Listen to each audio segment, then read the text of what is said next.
RMC, After Afrique. Nicolas Jamin. Salut à toutes et à tous, bienvenue dans l'After Afrique, notre podcast 100% football africain, 2 fois par mois, des invités, débats, des infos qui vont nous emmener, vous le savez, vers l'événement très attendu de l'année, la CAN 2025, 21 décembre, 18 janvier prochain au Maroc. On sera sur place, bien entendu, avec nous comme à chaque épisode, Hamza Ramani. Salut Hamza. Salut Nico. Cette semaine, épisode 100% Fennec, 100% Algérie, malgré une qualif assurée pour la CAN 2025 et une autre quasi bouclée pour le Mondial 2026. Avalanche de critiques autour de la sélection. Supporters, médias algériens n'en peuvent plus du sélectionneur bosnien Vladimir Petković. Absence de projet de jeu, prime aux anciens, bout de course. Riyad Mahrez en tête, quand les talents émergents patientent sur le banc ou sont hors du groupe. Faut-il changer de sélectionneur à quelques mois de la CAN? Petković peut-il évoluer d'ici là? Est-il vraiment un nul, comme l'a titré le journal Le Soir d'Algérie? Quels sont les joueurs qui doivent sortir du 11? Bien sûr, on va parler en longueur de Riyad Mahrez aussi. Et puis, quels sont ceux qui doivent intégrer ce groupe et le 11? Plus globalement, est-ce que la sélection progresse sous la direction de Petković? On va en débattre ensemble.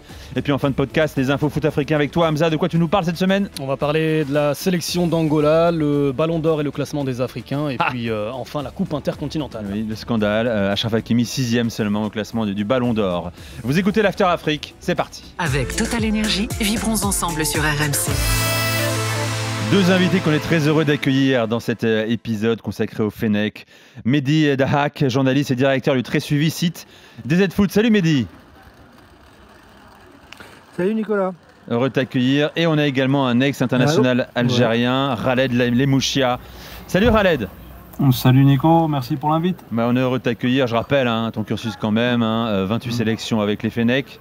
2 fois champion d'Algérie avec l'entente sportive sétifienne, une Coupe d'Algérie, de Ligue des champions arabes notamment. Tu as donc porté les couleurs de la sélection. Ton avis nous intéresse aujourd'hui pour en parler. Alors, d'abord j'ai envie de dire, messieurs, que tout va très bien, ou presque. Les Fennec ne sont plus qu'à un pas d'une qualif pour la Coupe du Monde 2026. Il reste 2 matchs, Hamza. Sauf cataclysme, ils joueront le 5e mondial de leur histoire. Effectivement, 2 matchs encore à jouer face à la Somalie et face à l'Ouganda. 2 fois sur le sol algérien. Une victoire face à la Somalie lors de la prochaine journée validera la qualification algérienne. Bon, on considère que ces 2 matchs, c'est une formalité, les gars. Mehdi, qu'est-ce qu'on en dit? Non, il n'y a jamais de formalité, même s'il reste qu'un point. Mais encore une fois, heureusement qu'on n'est pas loin de se qualifier. C'est quand même un mondial à 48. On parle maintenant même de bientôt un mondial à 64. Donc si on n'y est pas, c'est assez grave. Mais c'est pour ça que les critiques aujourd'hui, elles se concentrent principalement sur le contenu plus que sur le fait de se qualifier ou non. La qualification, elle est presque acquise. Nous n'allons pas trop vite parce qu'on peut toujours se retrouver sur le carreau. Mais voilà, on n'est pas loin de la qualification. Maintenant, ce qu'on attend, c'est de la qualité de jeu. Ça, on va en parler également, bien sûr, avec toi, avec Khaled. On regarde déjà sur le parcours en qualif pour le mondial en termes de résultats, Khaled. Pour reprendre ce qu'a dit Mehdi, c'est-à-dire qu'aujourd'hui, avec la qualification à 48, c'est pas la qualification en elle-même, mais c'est surtout le contenu. Alors, c'est vrai qu'il y a eu des critiques et je pense qu'elles sont méritées, entre guillemets. Donc, aujourd'hui, on la qualifie, on la prend parce qu'on a quand même raté les 2 dernières Coupes du Monde. Mais c'est vrai qu'il y a à dire sur le contenu des matchs et sur le contenu aussi des sélectionnés. Et surtout le dernier rassemblement, on a le sentiment qu'il a fait déborder un vase déjà plein. Bon, victoire 3-1 contre le Botswana et surtout le triste nul 0-0 contre la Guinée. Critique sur le jeu, sur le choix des joueurs. Alors, d'abord, je vous pose une question un peu provoque. Petković était quand même venu avec 2 objectifs, une qualif pour la CAN 2025 et pour le Mondial 2026. Il est en train de les remplir.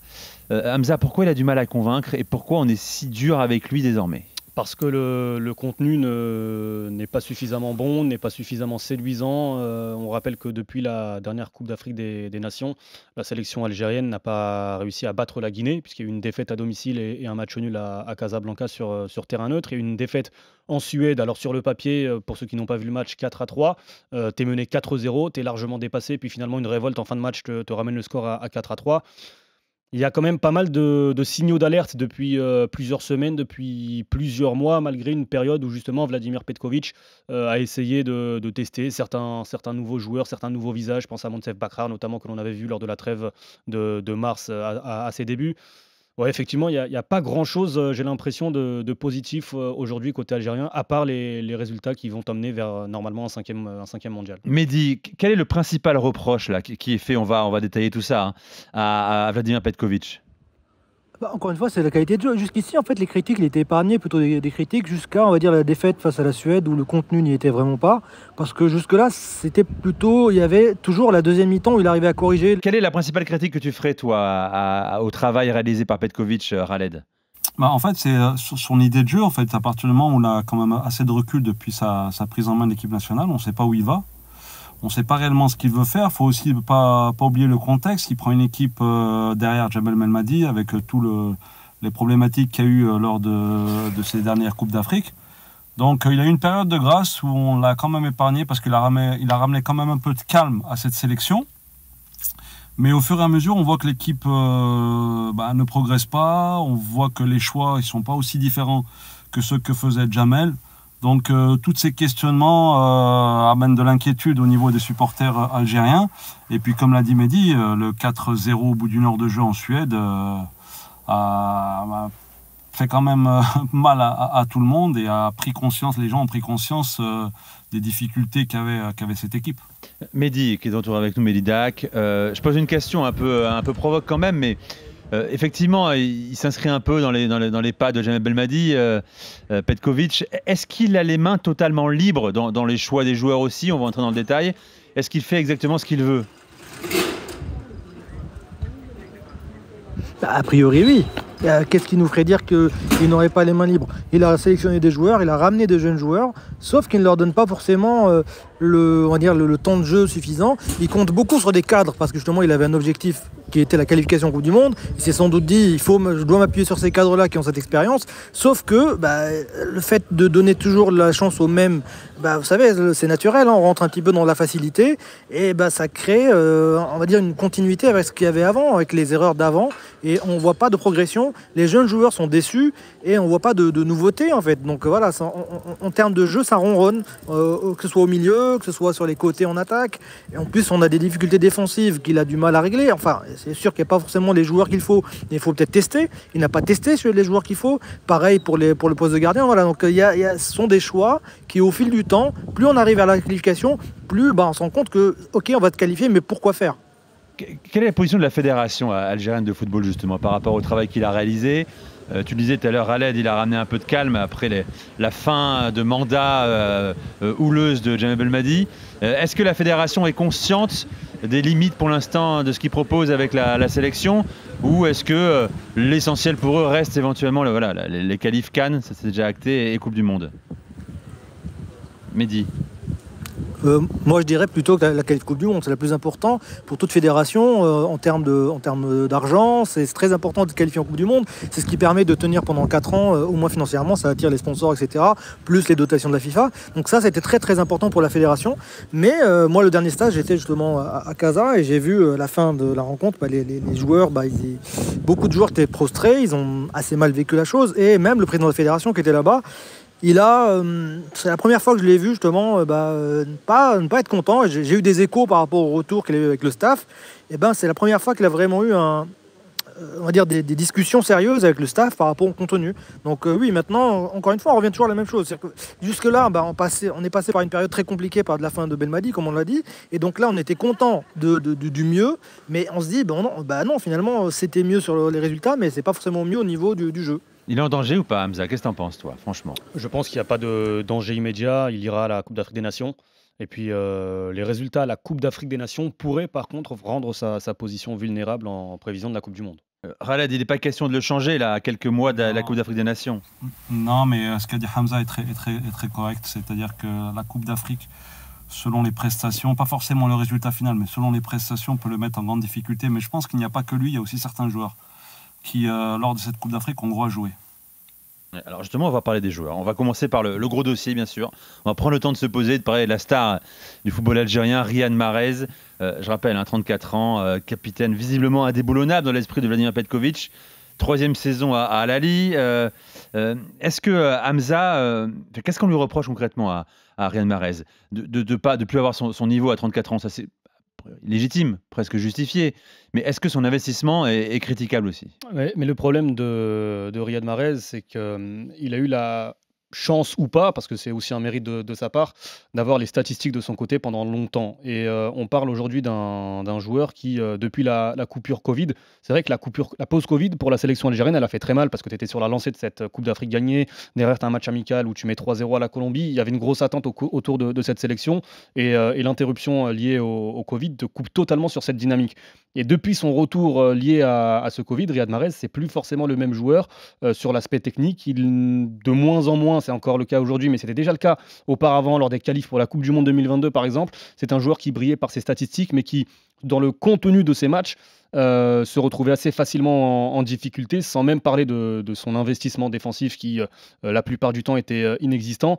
Voilà, la magie Mahrez que l'on a pu voir en Première Ligue à Leicester, aussi à Manchester City, le coup de rein, le crochet, cette facilité d'élimination, c'est quelque chose qu'il n'a plus, mais qu'il n'a plus depuis des années. Et aujourd'hui, malheureusement pour Mahrez, si on prend pour ceux qui se réfugient derrière le tableau statistique, c'est l'un des joueurs, c'est le deuxième joueur le plus capé de l'histoire de la sélection, c'est le 4e meilleur buteur de l'histoire de la sélection, donc les statistiques, encore une fois, elles sont là. Depuis le Covid, c'est 47 matchs, donc en gros la moitié de ces sélections, pour résumer, c'est depuis le Covid, 17 buts, 12 passes D, et puis après il y a un autre tournant, c'est son départ en Arabie Saoudite. Depuis l'Arabie Saoudite, c'est 2 buts en 22 sélections, donc même cet aspect statistique, il ne l'a plus. S'il n'a plus cet aspect statistique, il lui reste quoi? Plus grand-chose finalement.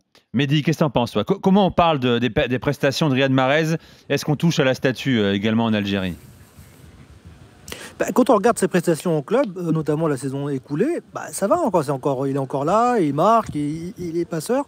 Mais ce qui change, en fait, on oublie un peu vite, c'est que déjà en 2019, à l'époque, il y avait un état d'esprit. Il y avait même un joueur comme Ferrouli qui s'est sacrifié pour lui. On sait que Mahrez, c'est pas un joueur qui va défendre. D'ailleurs, c'est les problèmes qu'il a eu aussi à City avec Pep Guardiola. Mais on lui demande de défendre, mais en équipe nationale, ce qui a marché à un moment, c'est que c'était l'état d'esprit qui faisait que tout le monde se sacrifiait pour les autres. On savait qu'on avait des talents devant et tout le monde se sacrifiait pour les autres, même Ferrouli. Khaled sait ce que c'est, quand on joue au milieu, ce que c'est se sacrifier pour les autres, travailler pour les autres, pour on va dire les artistes qui sont devant. Sauf qu'aujourd'hui, on n'a pas forcément les mêmes joueurs. On a peut-être un petit peu perdu cet état d'esprit. Et même le Mahrez de 34 ans, c'est pas le même que celui qui avait 28 ans. Et sans doute que son jeu, ce n'est plus un joueur de débordement. Il faudrait peut-être le faire jouer plus dans l'axe et avoir d'autres joueurs qui puissent travailler pour lui. C'est un peu ce genre de choses qu'on n'a pas. Ou alors, dans ce cas-là, on se dit c'est pas possible et on donne la chance à des jeunes joueurs comme Anis Hazmoussa qui est en train d'éclater à Feyenoord. Quel est ton avis, toi, franchement, Mehdi, là-dessus? Est-ce que ce serait une hérésie que de le sortir du 11 et surtout, comment lui réagirait, Riyad Mahrez? Il y a déjà eu un précédent, c'est qu'à un moment, au début du mandat de Petkovic, il y a eu un petit malentendu, finalement il est revenu. Il faut juste savoir c'est le discours de l'entraîneur. C'est encore une fois, soit on lui dit on a besoin de toi dans le groupe, pas forcément comme titulaire et donc tu peux apporter un plus, soit on n'est pas capable de lui dire ça, et on va je sais pas quel projet de jeu on va proposer. Qu'est-ce que tu en penses, toi, Khaled? Faut-il déjà le remettre en question ou pas? Ou est-ce que tu penses que ça y est, on a déjà tiré le meilleur de Riyad Mahrez? C'est sûr que ses plus belles années sont derrière, mais moi je l'ai toujours dit, ça fait même déjà depuis quelques semaines, que pour moi Riyad est important dans le groupe, mais il n'est pas forcément titulaire. Et pour revenir à ce que disait Mehdi, c'est vrai qu'au début de l'ère Petkovic, il y a eu pendant quelques sélections où Mahrez n'était pas convoqué. Ça a fait l'objet d'une réunion entre eux, donc je pense que c'est à ce moment-là que Petkovic aurait dû lui dire les choses ou lui dire comment il voyait les choses. Et c'est à ce moment-là que Riyad aurait dû prendre une décision. Moi, je pense qu'il est important parce que vu le statut, vu le vécu, Riyad Mahrez dans une équipe est toujours important. Après, vu les prestations, c'est sûr qu'on ne va pas le considérer comme un autre joueur, mais il y a des joueurs qui poussent derrière. On a un joueur comme vous venez de citer, Hazmoussa, qui est excellent avec le Feyenoord. Donc, est-ce que la transition, c'est pas le moment de la faire? Et comment la faire? Je pense qu'aujourd'hui, le problème de Petrovic, c'est comment la faire. Et c'est là où il a un problème. Sinon, si vous voulez être Mahrez titulaire, il va falloir faire un projet de jeu, un système de jeu qui soit adapté à les capacités qu'a Mahrez aujourd'hui. C'est un frein. Est-ce qu'il est capable de le faire ou pas? C'est un frein Mahrez aujourd'hui ou pas, Hamza, franchement? Pour moi, c'est un frein, mais ça l'était déjà lors de la dernière CAN, ça l'était déjà auparavant.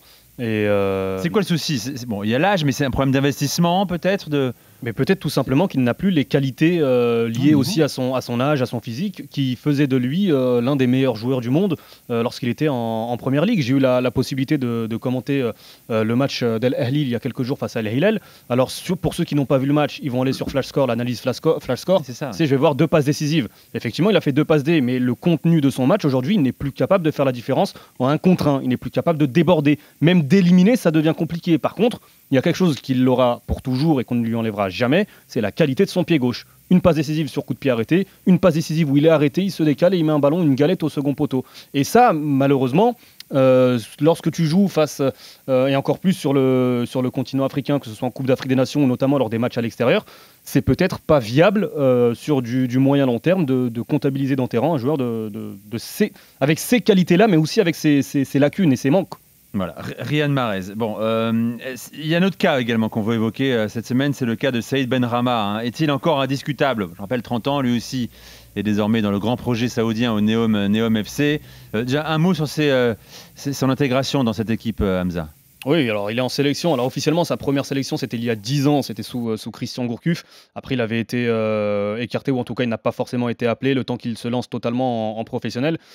C'est vrai que Saïd Benrahma, c'est l'un des joueurs, j'ai envie de te dire, qui a eu le plus de chances de prouver en sélection sans pour autant en être capable, que ce soit sous Jamel Belmadi ou aujourd'hui sous Petkovic. C'est un joueur qui fait partie des cadres, j'ai l'impression, de Vladimir Petkovic, mais ses prestations, elles sont insuffisantes. Lui aussi, de son côté, sur le côté gauche, c'est le pendant du capitaine.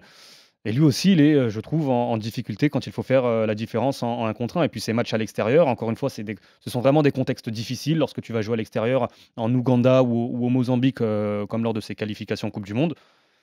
Il ne répond pas au rendez-vous. Il ne sait pas se faire mal. Tiens, avant qu'on prolonge sur Benrahma, Mehdi, tu voulais rajouter quelque chose sur Riyad Mahrez, justement? Oui, je voulais comparer la situation de Mahrez avec la situation de Cristiano Ronaldo en équipe du Portugal. Au moment, on se demandait si justement c'était pas un frein. Et je pense qu'ils ont réussi à s'adapter, l'équipe du Portugal, en se disant ok, on a besoin de son aura, on a besoin de son talent, mais il faut qu'on s'adapte. C'est-à-dire qu'aujourd'hui, on voit que l'équipe, elle s'adapte au jeu de Cristiano, qui joue pas autant de ballons, qui touche pas autant de ballons qu'avant, qui joue pas tellement sur les côtés, qui reste un peu devant, et on a besoin de sa touche. Je sais pas si Petkovic est capable justement de faire ça avec Mahrez. Question Mehdi, toi qui suis la sélection à chaque rassemblement, il a encore l'appui du vestiaire, Riyad Mahrez. Tous les coéquipiers sont au soutien malgré une période difficile qui commence à s'étendre. Écoute, en fait, je pense que l'un des problèmes qu'on a aussi dans la sélection, c'est qu'il n'y a pas vraiment de profil de leader naturel. Évidemment, Riyad, par sa carrière, il a cette on va dire cette aura-là, mais on n'a pas vraiment de joueur qui sort un petit peu du lot, qui soit vraiment le vrai leader de l'équipe, dans tous les cas, dans le vestiaire, en dehors du vestiaire. Et ça pose un petit peu problème. Évidemment, tout le monde respecte Riyad, mais je ne sais pas s'il y a quelqu'un qui est capable de parler dans le vestiaire aujourd'hui pour dire qu'on met Riyad de côté ou pas. Donc il a la légitimité pour le faire, exactement. Il manque de leader. Et puis sa légitimité liée aussi à son historique et son passif en sélection. Moi, c'est quelque chose que je peux entendre. Maintenant, si on fait le bilan maintenant de Riyad Mahrez en équipe d'Algérie, de son histoire en équipe d'Algérie, le constat, il est terrible parce que la Coupe du Monde 2014, il arrive, c'est Vaïd qui le convoque pour la Coupe du Monde alors qu'il est en D2 à Leicester. Il est titulaire face à la Belgique, puis il ne joue plus de la Coupe du Monde.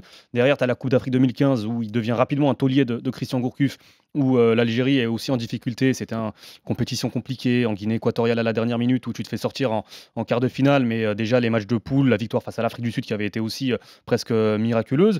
Derrière, tu as la Coupe d'Afrique 2017 où Mahrez il fait partie de ceux qui ne sont pas présents, mais dans un contexte compliqué. Il y avait des changements de sélectionneur juste avant la Coupe d'Afrique. Coupe du Monde 2018, tu ne te qualifies pas. Coupe d'Afrique 2019, il y a cette victoire en Égypte et ce premier trophée depuis 90 pour la sélection A. Sauf que Mahrez fait peut-être pas partie des 3 ou 4 joueurs les plus importants. On peut en citer. Tu as du Blaili, tu as du Guedjoura, tu as du Benlaoui en défense centrale, tu as du Bounjer devant. Et c'est vrai qu'il fait pas partie. Il y a ce match face au Nigeria, il y a ce coup franc et puis même plus globalement son match.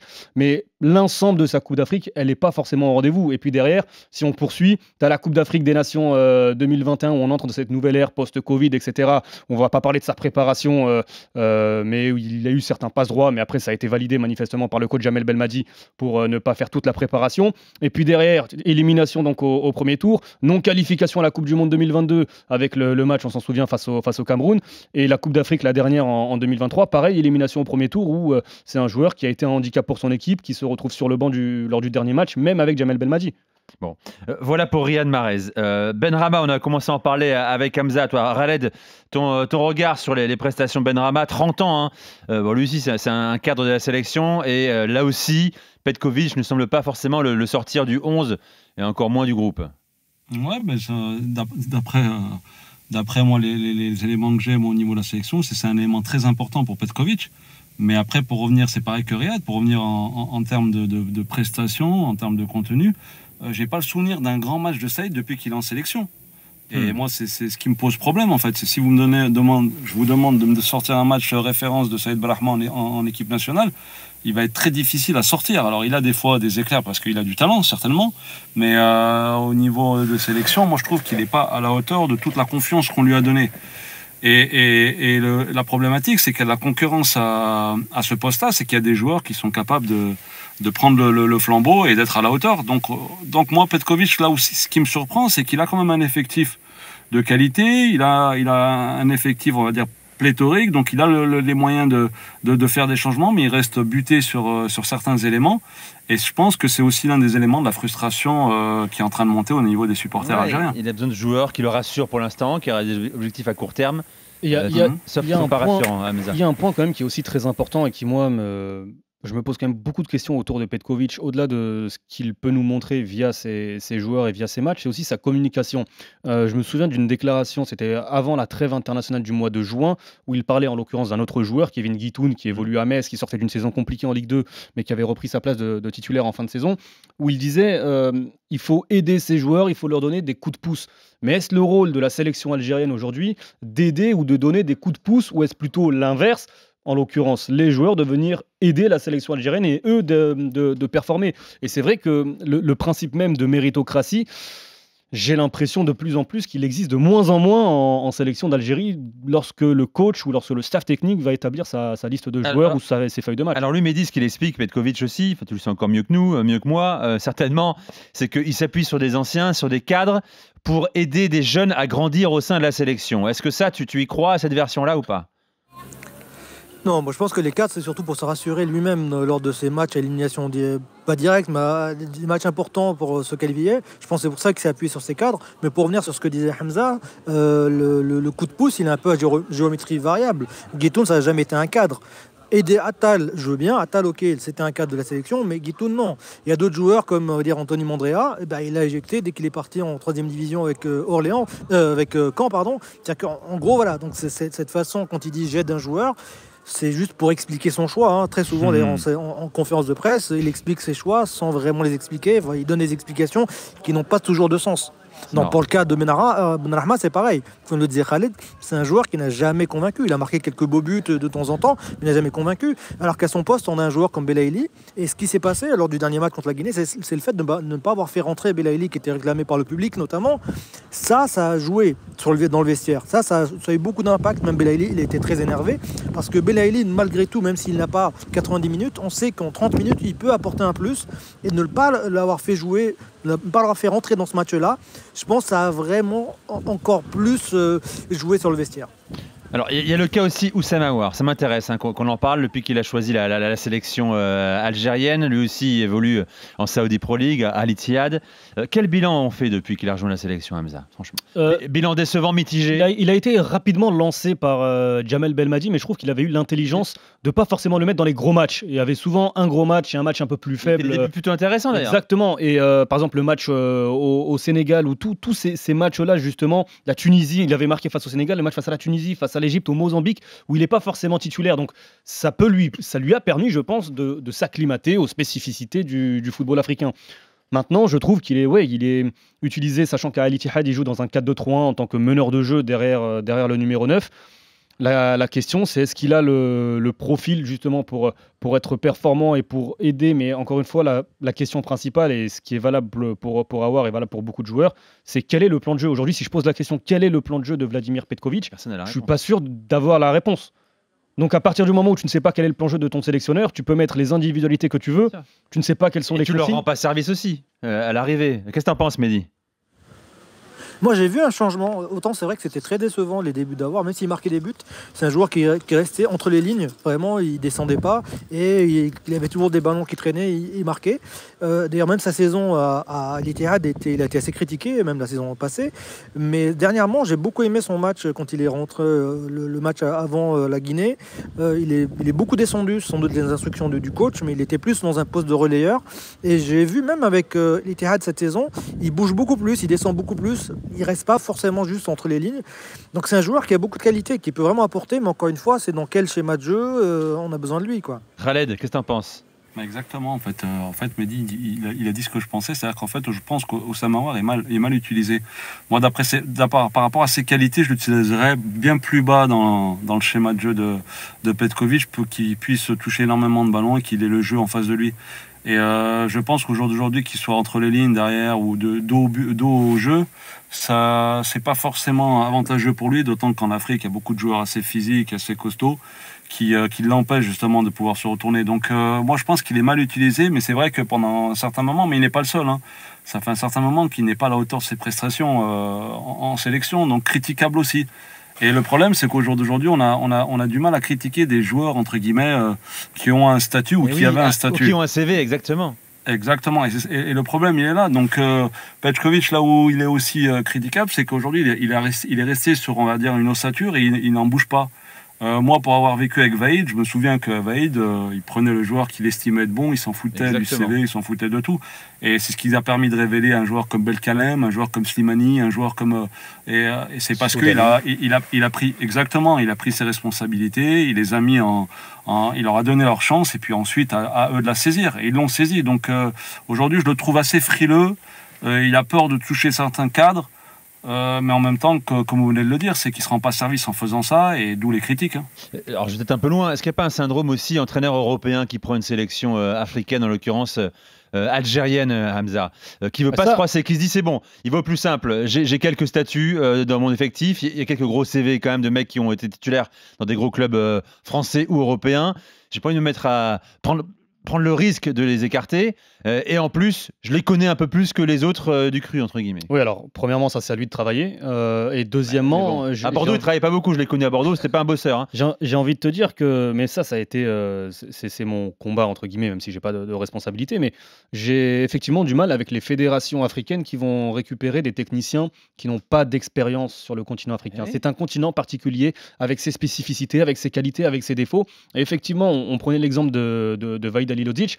Lorsqu'il est arrivé, et Khaled le disait justement, lui il a travaillé, il a scruté justement, ça a permis de découvrir des talents algériens, de les propulser en équipe première. À un moment, la doublette Soudani-Slimani, c'était un but par match si ce n'est plus, et lui il avait pris justement le temps de aussi prospecter au cœur du football algérien, et j'ai l'impression que Petković, il a fait, à son arrivée, il a fait un ou deux choix. Il a ramené notamment Madani, défenseur de la JSK. À ce moment-là, tu dis, peut-être qu'il est en train de prospecter. Alors, c'est un joueur quand même d'expérience, Madani. On ne parle pas d'un jeune défenseur central de 20 ans, mais tu dis, ok, peut-être que petit à petit, il va réussir. Et en fait, non. Moi, le premier, je suis tombé dans ce piège-là en me disant... qu'il allait s'appuyer aussi sur des joueurs du championnat algérien, et on a eu le dernier exemple en date, c'est Boulbina, qui a été le meilleur joueur de la précédente saison et qui est parti alors qu'il n'a pas été convoqué notamment, et là aussi le regret, tu avais une trêve internationale au mois de juin avec 2 matchs amicaux face au Rwanda et face à la Suède. Il n'y a pas de test, il reste toujours sur ses acquis, il reste toujours sur les mêmes joueurs, les anciens qu'il va rappeler, pas de test, et un joueur comme Boulbina, tu le vois pas. Il y a le Chan qui arrive, sauf que lui, il va partir à l'étranger dans le Golfe, du coup tu peux pas le convoquer pour le Chan. Du coup Boulbina, tu sais pas ce qu'il vaut aujourd'hui, alors que c'est un joueur qui, dans ce profil sur le côté gauche, on parle de Benrahma, Boulbina, il peut aussi t'apporter justement sur ce côté gauche, et j'ai l'impression aujourd'hui, on est au mois de fin septembre, il reste 2 trêves internationales en octobre et en novembre. Il reste plus beaucoup de temps avant la CAN, donc c'était déjà trop tard pour les tests. T'as le sentiment, Mehdi, parce que Hamza s'interroge sur finalement l'investissement de Petkovic. Est-ce qu'il prospecte assez? Est-ce qu'il est bien entouré aussi dans les choix qu'il fait? Est-ce qu'il arrive à dénicher comme d'autres sélectionneurs africains le font depuis plusieurs mois déjà? Est-ce que tu as le sentiment que déjà est-ce qu'il vit sur place? Est-ce qu'il passe du temps en Algérie? Il y a eu beaucoup de com'. Il y a eu beaucoup de com' à son arrivée. Il y a même des déclarations comme quoi il avait dans son contrat qu'il devait rester 3 semaines et partir 1 semaine par mois chez lui. Il y a eu beaucoup de com' au début, où il a fait la tournée de tous les clubs. Voilà, c'est plus une tournée touristique au final. Et non, vraiment, il a vraiment, avec son staff, ils ont visité beaucoup de villes, beaucoup d'endroits. C'était très sympathique. Sauf qu'au final, lui, il n'y a pas ce travail de fond. Et il n'y a pas non plus de réelle coordination avec le staff des A', de Majid Bougra, malheureusement. Alors qu'il y a vraiment des possibilités. Et il peut y avoir vraiment des passages entre eux. Et j'espère que ça va se faire, d'ailleurs, d'ici décembre. Mais oui, encore une fois, moi je suis pas d'accord sur le fait que ce soit juste parce que c'est un entraîneur européen. Vous voyez, c'est un entraîneur européen, mais il avait cette vision-là. Mais il avait une expérience. Il avait une expérience africaine avec la Côte d'Ivoire. On a eu Rajevac. Ouais, mais on a eu Rajevac qui était avec le Ghana, qui avait une expérience africaine, mais qui était totalement out, totalement à côté, qui bossait pas. Donc ça dépend du profil en fait beaucoup plus. C'est au niveau du travail de la fédération, des gens qui vont choisir, qui vont faire ces choix. Mais justement, ça vous avait surpris ou pas, Rajevac, Mehdi, excuse-moi, je te coupe. Et quand le nom, ça nous a surpris, de Petkovic sort du chapeau pour la sélection pour succéder à Belmadi. Enfin, moi, je suis un peu tombé de ma chaise. En fait, il n'y avait pas tellement de CV au final. Quand on se rend compte qu'il y avait on parlait de certains profils un peu plus connus, mais au final, il y avait aussi une question de budget. Et on a choisi un petit peu à la va-vite. Il n'y avait pas beaucoup de temps. Il y a eu un divorce avec fracas avec le sélectionneur précédent. Donc le choix, il n'a pas vraiment été fait de manière, on va dire, très, très, très poussée. Voilà, bon, qu'est-ce que tu en penses toi? Est-ce que tu as été surpris à l'époque, Khaled, quand Petkovic a été nommé à la tête de ta sélection là? Mais bien sûr, surtout qu'en plus, ça faisait un moment qu'il était à l'arrêt. Moi, j'avais le souvenir, je ne le connaissais pas, de son passage à Bordeaux, même s'il a fait de belles choses avec la sélection suisse. Mais bon, le continent européen, c'est pas le continent africain. Et ensuite, faut toujours remettre les choses dans son contexte. C'est-à-dire, même sa tournée au niveau de son marketing dans le championnat algérien, c'était parce qu'on reprochait à Belmadi de ne pas rester dans le territoire national. Donc en fait, on a fait beaucoup de choses pour aller à l'encontre de Jabel Belmadi, étant donné la fin de son parcours. Donc, mais ensuite, voilà, il y a le naturel qui est revenu. Puis en fait, il est en train de gérer ses objectifs, qualification Coupe d'Afrique et qualification Coupe du Monde uniquement. Il n'est pas en train de créer quelque chose. Il n'est pas en train de laisser, on va dire, une équipe pour les 4 ou les 8 prochaines années. Il est en train de faire avec ce qu'il a. Il se contente du minimum et c'est ce qu'on lui reproche. Mais malheureusement, il y en a qui ont eu cette vision un peu tard. Moi, je pense que même au début de ses premiers matchs, j'ai pas senti quelqu'un qui allait faire grand-chose avec l'équipe nationale. Aujourd'hui, heureusement qu'on passe à 48 équipes pour la qualification en Coupe du Monde. Mais sincèrement, on serait dans les... T'as raison. Et bien sûr, parce qu'on serait dans les anciens schémas, pas sûr qu'on se qualifie. Bon, alors les gars, maintenant parlons de ceux qui méritent d'avoir plus de temps de jeu, d'intégrer la sélection. On a déjà parlé de Hadj Moussa, alternative très crédible bien sûr à Riyad Mahrez. Quels sont ceux qui te viennent absolument en tête là, Hamza, quand on pense à des mecs à qui il faut donner plus de temps de jeu? Ah voilà, plus de temps de jeu. Avoir juste la possibilité de les voir. Et de les voir, savoir ce qu'ils peuvent s'insérer. Peut-être qu'ils ne performeront pas, peut-être qu'il faudra leur redonner des chances. Mais oui, il y en a plusieurs. Moi, je pense à Maza, le jeune joueur du Bayer Leverkusen qui représente l'avenir de cette sélection. Là aussi, c'est un poste offensif. Tout à l'heure, je parlais de Boulbina. J'ai envie de le voir aussi justement sur le côté, venir challenger un peu les joueurs d'expérience que tu as sur le côté gauche. Honnêtement, il y en a un paquet. Et puis surtout, trouver... En fait, moi, c'est que... Surtout... que tu puisses ne pas tenter à des postes où le coach estime avoir des certitudes, c'est son droit. Mais il y a d'autres postes où tu n'as pas de certitude. Il y a d'autres postes où tu te retrouves en difficulté. Il y a d'autres postes où le titulaire peut être un joueur fragile physiquement. Exemple ? C'est Fatal, par exemple, qu'il l'a été, même si c'est moins le cas depuis quelques mois maintenant. Mais c'est Ben Sebaini qui prend aussi des matchs de suspension. Ne pas avoir d'alternative parce que tu n'as pas testé justement ces alternatives. Je pense en défense centrale également, où tu tournes finalement à 3 avec Ben Sebaini, avec Tougaï, avec Aïssa Mandi. Voilà, il y a des joueurs que tu peux tester. Encore une fois, tu as eu les opportunités avec les matchs amicaux et tu ne l'as pas fait, tu ne l'as pas tenté. Khaled, quels sont ceux que tu veux voir un peu plus là, sous le maillot des Fenech, sur les prochains rassemblements? Pour reprendre ce qu'a dit Mehdi, c'est vrai qu'un Boulbina, je comprends pas après la saison qu'il a fait l'année dernière qu'on lui ait pas donné sa chance. Oui, du Maza, mais sans être exigeant à un point où il rentre dans l'équipe avec une grosse pression. C'est-à-dire leur laisser le temps de s'installer parce qu'ils ont de la qualité. Donc moi je pense qu'aujourd'hui on est en retard par rapport à tous ces choix-là. Et on s'est mis en fait dans une situation où on n'a plus le temps de tester. Et moi, c'est ce qui me frustre un peu. Il y a un poste aussi qui est pour moi important, c'est le poste avec Aïssa Mandi. Il est sous le feu des critiques depuis un certain nombre d'années et on n'a pas réussi à tester. Je dis même pas à trouver, c'est-à-dire tester. C'est-à-dire que quand on voit la composition, c'est quasiment toujours la même derrière, alors qu'il est toujours sous le feu des critiques après les prestations. Jabel Belhamri vient du championnat local et des Jamal, il y en a plein, moi, qui est vécu, qui est joué dans ce championnat. Je peux vous dire qu'en termes de défenseur central, il y a pas mal de joueurs qui méritent. Je ne veux pas donner des noms pour pas faire de favoritisme. Il y en a pas mal tu peux y aller, vas-y, c'est pas grave. Non, mais je ne vais même pas rentrer dans ce débat-là, mais il y en a plein qui méritent une chance. Alors je ne dis pas qu'ils vont la saisir, mais qui méritent des chances et qui méritent aussi un peu de temps. Parce que la sélection, vous savez, la sélection, c'est quelque chose de magique quand vous êtes joueur. Et des fois, il y a la pression des premières sélections, mais une fois qu'on est installé dans le groupe et qu'on se lâche directement, il y a de belles surprises. Et tu as des gars qui se révèlent sous le maillot de la sélection nationale aussi. Puis il y en a un qui a performé en Algérie et sur le continent africain, qui était capitaine de l'USMA, qui a remporté la Coupe de la Confédération. Donc il connaît ses matchs aussi, ses déplacements compliqués. Il est parti en Belgique, ça s'est mal passé. Là, il vient de faire son retour du côté de la GSK. Exactement. Zinedine Belhaïd, lui, il a été dans le groupe avec Belmadi, même avec Petkovic. Mais pareil, on n'a pas eu la possibilité finalement de le voir en tant que titulaire de temps en temps. Tu parles de la Jupiler League, il y a aussi Yacine Titraoui, je voulais qu'on en parle, à Charleroi. Lui aussi, on a très envie de le voir. Oui, mais bien sûr. Mais moi, ça fait je sais pas combien de temps que je fais du lobbying. Ils ont cru que j'étais son manager. Mais bien sûr. Non, mais c'est vrai. Mais c'est un joueur, même sans le championnat, quand il était dans le championnat local. Vous savez, c'est des joueurs que Majid a pris à la Coupe arabe il y a quelques années. Il devait avoir 18 ans. Donc pour moi, aujourd'hui, l'objectif de Majid, c'est pas, même si c'est bien sûr de gagner des compétitions, mais c'est surtout d'être une antichambre pour l'équipe nationale A. Et un joueur qui est en équipe nationale A' depuis la dernière Coupe d'Afrique et puis qui disparaît des radars, je ne veux pas dire que je suis un connaisseur, mais il y a du talent chez Titraoui. Et au milieu de terrain, on a des problèmes. On parlait tout à l'heure d'Awar. Pourquoi pas essayer Titraoui? Pourquoi ne pas essayer Kadri, qui à un moment fait quelques passages en sélection puis qui a disparu? Zorgan, il y a aussi. Des joueurs. Oui. Zorgan aussi, même si c'est vrai qu'il a toujours été appelé, même souvent appelé avec Petkovic. Mais les deux joueurs en question, que ce soit Kadri et Titraoui, je pense que j'ai l'impression qu'ils sont blacklistés.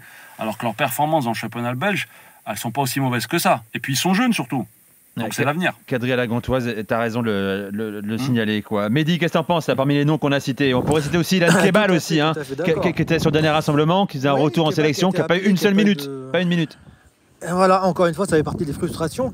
C'est lui, il avait déjà été appelé à l'époque de Belmadi, il n'avait pas eu de minutes non plus. Donc c'est pour un joueur, c'est compliqué quand même. Il a 27 ans, il y a 2 matchs, ne pas le faire entrer au moins 5 minutes pour que voilà, ça c'est compliqué. Pour revenir, oui, Titraoui, c'est un joueur, c'est la classe. Il suffit juste de voir ses matchs. Tu te dis quand tu suis le football, tu te dis lui, ça va être l'avenir de mon équipe. Je lance, ça va être sur lui que je vais compter sur les 5-10 prochaines années. Mais voilà, malheureusement, il y a des choix qui sont vraiment étranges. Kadri, il a 25 ans, un peu plus âgé, mais Titraoui, il a 20 ans, c'est vraiment l'avenir. Voilà, on ne comprend pas comment un joueur comme ça n'est pas en CDK, on n'a pas intégré. Alors, on a toujours cet argument, oui, il est encore jeune. Non, il n'est pas encore jeune, il est au bon moment, voir ce qu'il fait à Charleroi. Je pense que la saison prochaine, il est dans un grand club, avec un peu de chance, il ira en Allemagne ou ailleurs. Donc voilà, c'est pas normal qu'un joueur pareil ne soit pas en sélection. Moi, j'ai une question et je lance le pavé dans la mare. On a cité des joueurs, notamment au milieu de terrain, qui ont tous un point commun, que ce soit Zorgan, que ce soit Kadri ou que ce soit Titraoui, ils ont tous un point commun, ils ont été formés au Paradou. On sait qu'il y a l'ancien président qui a été, l'ancien président Zetchi, qui était l'un des hommes importants du Paradou, qui est devenu président de la fédération algérienne et qui derrière a été le président qui a vu cette Coupe d'Afrique remportée en 2019. Finalement, après la CAN, il a été écarté d'une manière assez floue. Est-ce qu'aujourd'hui il y a un vrai problème du côté de l'Algérie et de la fédération avec tout ce qui est potentiellement étiqueté Paradou? Parce que si tu prends la sélection aujourd'hui, tu as du Youssef Attal formé au club, Ben Sebaini, Boudaoui, mais c'est vrai que quand tu vois la quantité de joueurs qui ont été formés au Paradou et qui se sont exportés notamment en Europe. Tu es en train de me dire qu'on fait payer je sais pas, je pose des questions. L'ancien président d'avoir été à la direction du Paradou. Je pose des questions. C'est pas complotiste, ça? moi, sincèrement, quand tu vois certaines listes et le fait justement de ne pas convoquer des joueurs, Zorgan aujourd'hui il est titulaire, il joue la Ligue des Champions. Oui, t'as raison. Voilà, je me pose des questions. T'es en train de me dire que Petkovic n'est pas totalement libre. C'est la question que je posais au début du podcast également, peut-être. C'est ça que tu me dis, peut-être. Je sais pas. T'en penses quoi, toi, Khaled? Ça te semble crédible, ça, ou pas? Non, je suis pas. Franchement, non, je pense pas, parce que comme tu viens de le citer, Boudaoui, Attal, parce que je pense que ça aurait personne ou tout le monde. Et non, je pense pas que ça soit le cas. Je pense que comme on l'a dit, c'est que Petkovic il est buté sur son groupe et qu'il veut pas en changer, tout simplement. Ouais. Et je pense que même qu'il l'a dit. Je crois qu'il y a eu une conférence, alors je me souviens plus laquelle, où il disait que mon groupe que j'ai aujourd'hui, c'est celui qui va à la CAN. Donc lui, il a ses idées qui sont établies, ouais. Et il va pas en changer. Le problème, il est là. Je vous dis, il y a même certains joueurs qui se plaignent du système. Ils ont proposé au sélectionneur de passer en 3-4-3, et lui il reste dans son système. Donc aujourd'hui, je pense que c'est Petkovic qui est buté sur sa manière de voir les choses. Bon, on a parlé des cadres, hein, des anciens qui pour l'instant ne donnent pas satisfaction. On parle des joueurs qu'on veut voir un peu plus au sein de la sélection. La bonne nouvelle, en revanche, il faut qu'on en parle, c'est Mohamed Amoura, qui est un peu l'arbre qui cache la forêt. Bon, c'est un mec qu'on adore, bien sûr, qui a fait ses preuves depuis de quelques saisons déjà, qui est incontournable, Hamza, aujourd'hui, au sein de la sélection, quoi. Oui, c'est ton buteur. C'est titulaire indiscutable, que ce soit dans l'axe ou sur le côté gauche. Et puis, ce qui me rassure aussi, c'est que malgré toutes les critiques que l'on peut faire à Petkovic, j'ai pas envie de dire que c'est positif parce que c'est quelque chose de normal, mais quand tu vois le contenu de ces matchs, c'est loin d'être le premier à sortir, en fait. Le premier à sortir, c'est Mahrez, qui joue généralement 1 heure, qui cède sa place là sur cette dernière trêve internationale. Mais Amoura, que ce soit sur le côté gauche ou que ce soit dans l'axe, que ce soit une attaque à 2 ou une attaque à 3, c'est devenu un joueur incontournable qui a été pris à l'époque par Jamel Belmadi, qui lui a pas vraiment fait confiance, où c'était vraiment un joker, et encore parfois il n'entrait pas du tout. Aujourd'hui, Amoura, c'est 14 buts en sélection. 14 buts en sélection, ça va à une vitesse folle, et c'est devenu effectivement le joueur le plus important dans le secteur offensif à mes yeux de la sélection. Joueur chouchou, Mehdi, au sein de la sélection, Amoura. Ah oui. Moi je me rappelle celui qui lui a donné sa chance, c'est Majid Bouguera avec les A'. Après une saison, il a fait une saison en fait avec Sétif et il a marqué 18 buts pour sa première saison. Et c'est un joueur qui a un état d'esprit incroyable, qui est rapide, qui est malin, qui a une envie, une grosse envie. Et je pense que ça joue aussi une envie. Hein. C'est l'état d'esprit, c'est important. Et on a besoin de plus de joueurs avec cet état d'esprit-là au-delà de son talent. Bon, je te lance aussi sur Amoura, hein, Khaled, hein, parce que franchement, on adore tous ça.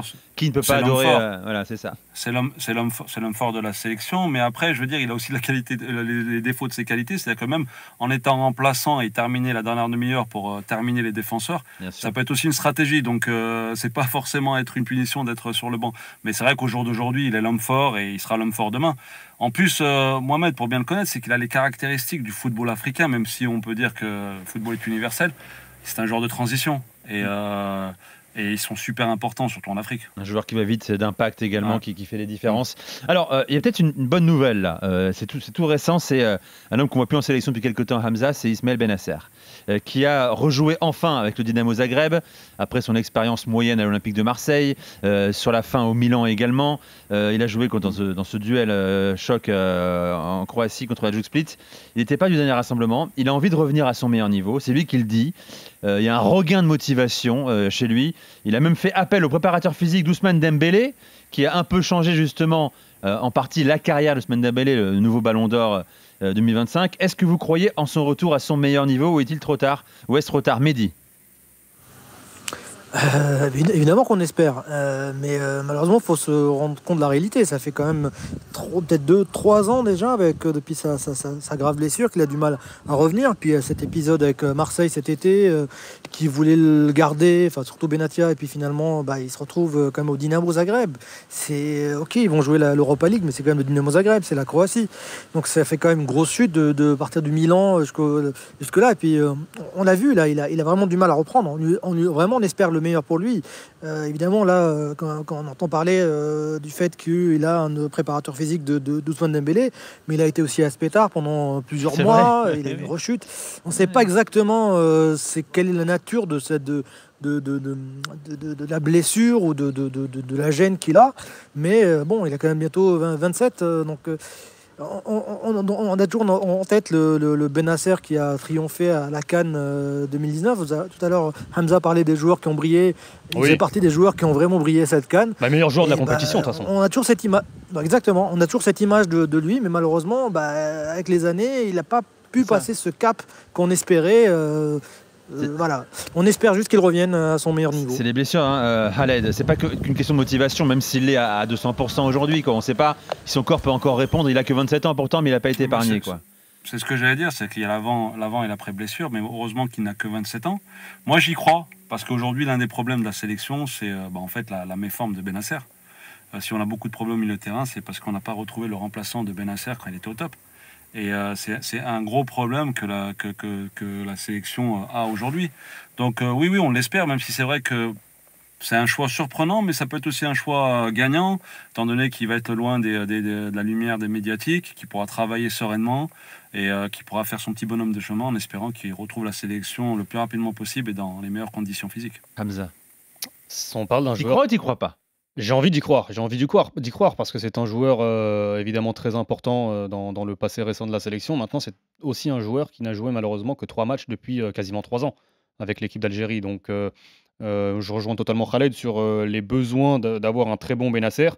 Maintenant, encore une fois, il faut lui laisser le temps de revenir, ne pas brusquer son retour en sélection, et puis à voir si qualification il y a pour la Coupe du Monde, s'il sera en capacité de la disputer. Alors donc, il y a un cas qui a beaucoup fait parler en France, les gars, Mehdi et Khaled, c'est le cas Lucas Zidane. Voilà.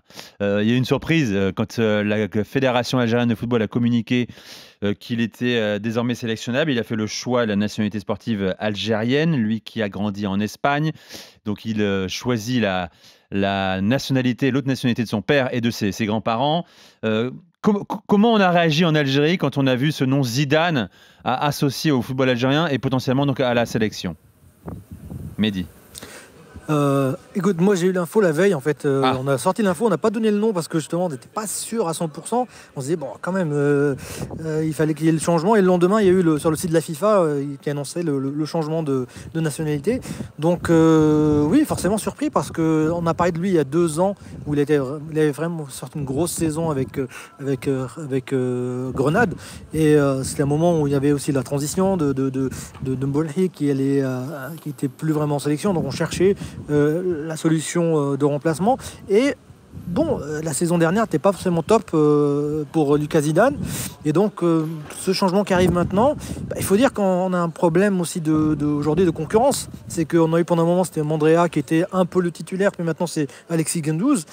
Et il n'y a pas de concurrent vraiment. Il y a Raïs Mbolhi qui a signé en Algérie, qui est intéressant là, avec son nouveau club. Et on se dit qu'il y a peut-être un retour éventuel, mais il n'y a pas de réelle concurrence. Donc éventuellement, ça peut apporter cette concurrence pour moi, Lucas Zidane. Qu'est-ce que t'en penses, toi, Khaled? Est-ce qu'il a une carte à jouer? Je rappelle qu'il est actuellement gardien numéro 1 de Grenade, Liga 2, dernier du championnat, avec 0 victoire.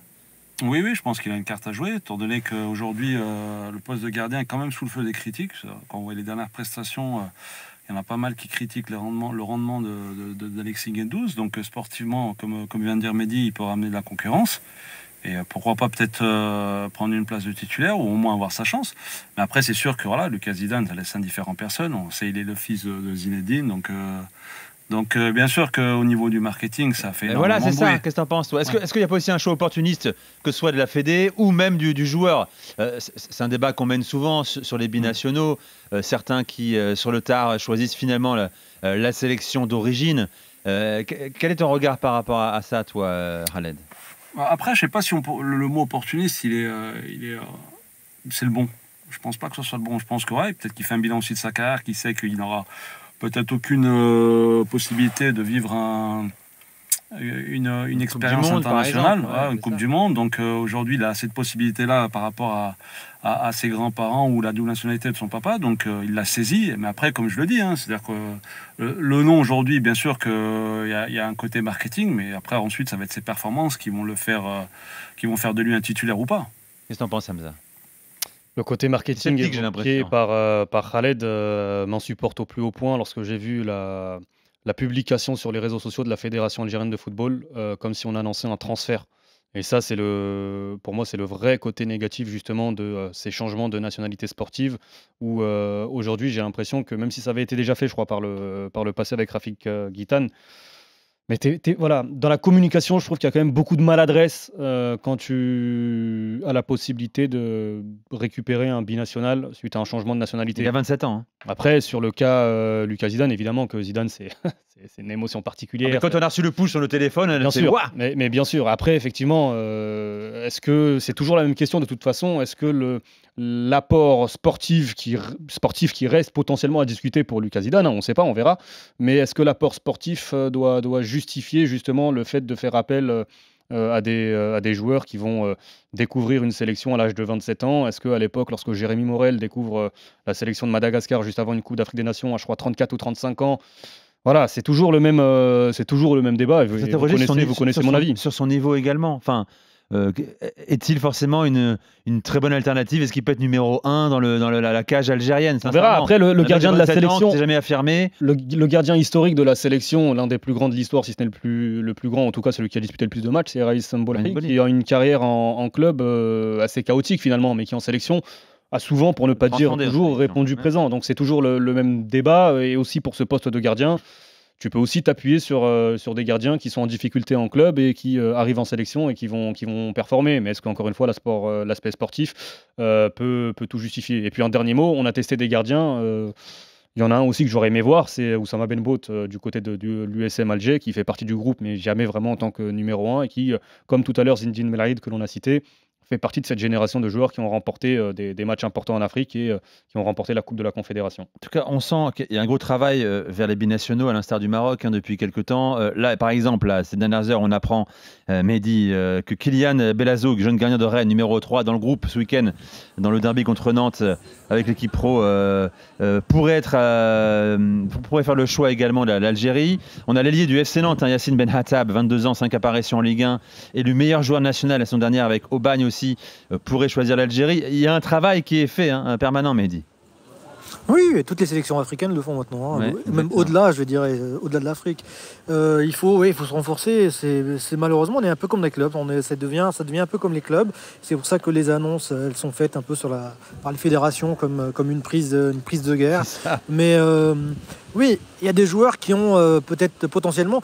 On parlait de Mboli tout à l'heure. Mboli, pareil, il avait certes 24 ans seulement, mais quand il arrive en 2010, il a pris la place d'autres joueurs. Hein. Il y avait des joueurs comme Zemamouche ou d'autres qui étaient titulaires, Gawawi par exemple. Et ben, c'est lui qui est devenu titulaire, mais il a pu justifier par ses performances cette arrivée tardive. C'est-à-dire à Lucas Zidane de faire pareil ou non. Et s'il n'est pas bon, peut-être qu'il ne sera plus appelé. Bon, messieurs, il y a aussi un autre objectif qu'on n'a pas évoqué encore, c'est la Coupe arabe du 1er au 18 décembre. C'est l'Algérie tenante du titre, évidemment.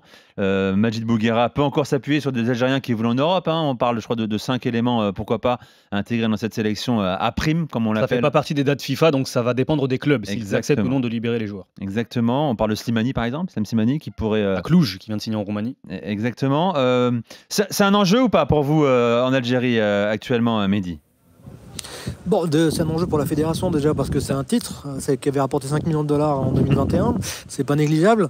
Donc on est tenant du titre, donc forcément on doit le défendre. Oui, c'est intéressant parce que c'est l'équipe A prime et l'équipe A prime malheureusement on l'utilise pas suffisamment comme un réservoir comme on devrait le faire plus souvent parce qu'il y a tellement de joueurs qu'on pourrait essayer, que ce soit du championnat ou qui jouent ailleurs.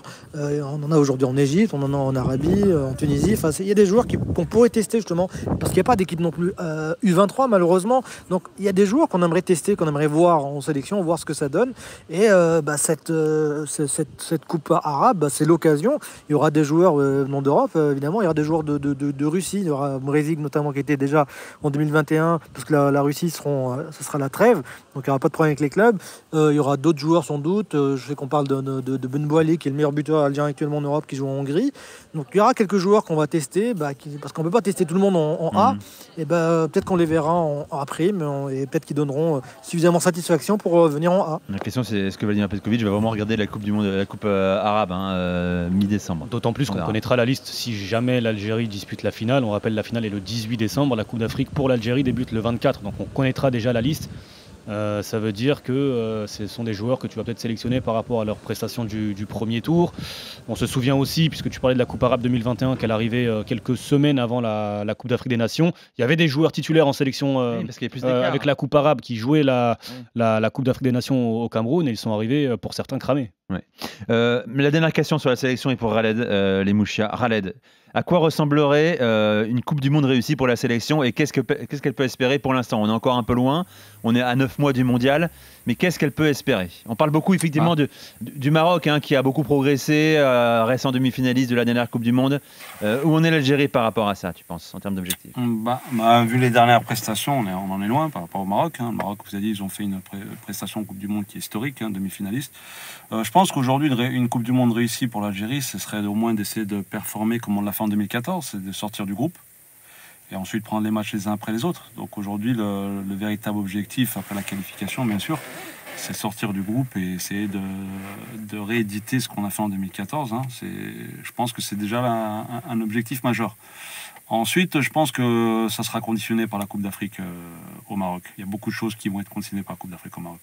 Donc, on verra bien d'ici là. Mehdi, qu'est-ce que t'en penses, toi? On ne parle que de la CAN pour l'instant, pas encore du mondial.